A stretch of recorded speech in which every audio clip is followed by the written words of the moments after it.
Praneeth group వారి group ఆర్ Spanish model triplex villas Dundigal Gagillapur.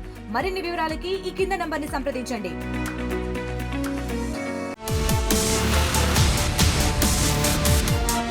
PCC కొత్త కార్యవర్గాన్ని ప్రకటించేందుకు కౌంట్ డౌన్ మొదలైపోయింది. దాంతో పీసీసీ నూతన కార్యవర్గంపై గాంధీ భవన్ లో జోరుగా చర్చ సాగుతోంది. ఇదే నెలలో ఢిల్లీ నుంచి లిస్టు రానున్నట్లు తెలుస్తోంది. ఈ లిస్టులో గతంలో మాదిరిగా జంబో ప్యాక్ కాకుండా తక్కువ మంది నాయకులతో వారికి తగిన ప్రాధాన్యతలతో ఉంటుందని చెబుతున్నారు. అంతేకాదు అన్ని సామాజిక వర్గాలకు తగినట్టుగా ప్రాధాన్యత లిస్టు రూపొందుతున్నట్టు సమాచారం అందుతోంది. గత పీసీసీ కార్యవర్గంలో 5 వర్కింగ్ ప్రెసిడెంట్లు ఉండేవారు. కొత్త కార్యవర్గంలో 4 సభ్యులకు అవకాశం కల్పించనున్నట్లు తెలుస్తోంది.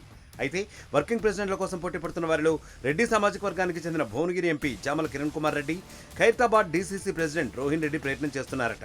మరోవైపు ఎస్సీ సామాజిక వర్గం నుండి AICC secretary Sampath Kumar, ST సామాజిక వర్గం నుంచి Mahabubabad MP Balram Naik, minority quota నుంచి నాంపల్లి ఎమ్మెల్యేగా పోటీ చేసిన ఫిరోజ్ ఖాన్, మహిళా కోటా నుంచి గద్వాల్ నేత సరితా తిరుపతయ్య పేర్లు చర్చకు వస్తున్నాయి.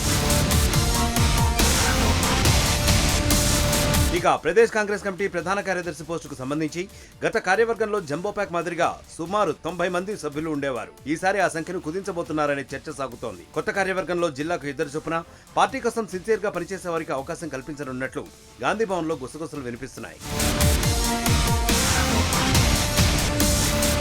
ప్రధానంగా గ్రామ, మండల, జిల్లా స్థాయిలో కాంగ్రెస్ పార్టీని బలోపేతం చేసేందుకు పీసీసీ తీసుకోబోయే నిర్ణయం ఎంతో కీలకంగా మారనుంది. ఇప్పటికే పీసీసీ అబ్జర్వర్లను ఏర్పాటు చేశారు. ఆయా నియోజకవర్గాల వారీగా నాయకుల పెర్ఫార్మెన్స్ రిపోర్టును సిద్ధం చేస్తున్నారు.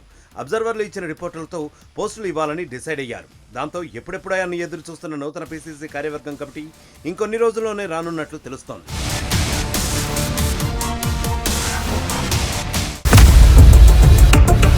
ఇండియా పాకిస్తాన్ ఉద్రిక్తతలపై లేటెస్ట్ అప్డేట్స్ కోసం డౌన్లోడ్ చేసుకోండి RTV లైవ్ యాప్.